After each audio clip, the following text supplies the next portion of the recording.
بسم الله الرحمن الرحیم ګرانو کتونکو ستاسو سره افتخار احمدی مو امید ساتم ټول بخیر وخت مو وخت تیریږي د مهال خوازخیله بایپاس چې کم دی چې ډیر خلک د دې اهم ایشو نه خبر دي نو شکر دی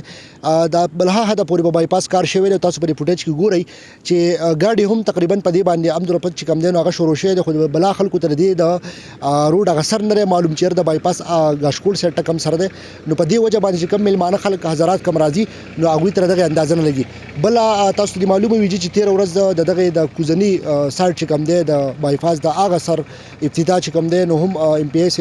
علي شاه خان اډوکیټ او سره ام ان اي ډاکټر امجد علي صاحب کړي و دا غینه بعد چې کم دی نو گاډي د بلا هدا پورې بده بایپاس باندې شروع شوې دي کوم د خوازخیلې د بازار خبره کوو د ډیر وخت نه دغه ایشو چې کم د ډیر زیاته خلک پکې په تشویش کې مختدي چې را څومره هم بازار ته دغه ټیکداري پورې ټډابټه پورې څومره هم خلک راشي نو بیا کم از کم نیمه غنټه 40 منټ 45 منټ لګي چې هغه د بازار کوڅ سره ورسي په دې کې ډیر زیات ایمرجنسيان وي په دې کې زیات بیماران وي د څو خلکو ډیر زیات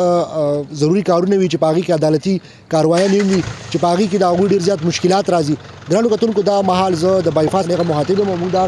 پل تاسو ته ولاړیو کم پل چې د دې بایپاس یو اهم او یو غټ ایشو ده هغه تقریبا د بلا هدا پورې باغیم الحمدلله کار شوی گاډری خجولې دی او اوس په کې مزید نور کاروم چې کم دی نو هغه وشي د دې سره سره د موجوده ویډیو مقصد هم دا چې را کم خلک سیاحتي یا د منګوري سټي دي او هغه خصوصا برسواد تراز یو بیا د پتیپور مدین هغه علاقو ته ځي کالام سایډونو ته نو هغه متبادل دا بایپاس چې کم دی نو استعمالو تلو راتلو هغه لار چې کم ده کولاو شوی ده نو چې څومره هم حضرات دي او هغه کوشش کوي چې موږ بایپاس استعمال کو او خوازخیل ټریپ کې مونږه جام نشو نو هغه دی بیا متبادل دا بایپاس چې کم دی دا استعمالي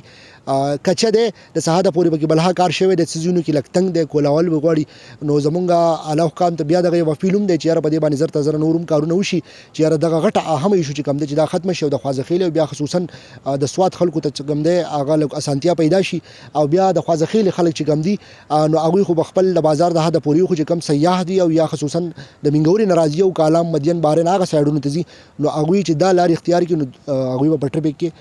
نه پساويږي ګرانو کتونکو تربل پروګرام پورې ما خپل قربي ابتهار عمل لور کی اجازه په الله مسپارم الله فهم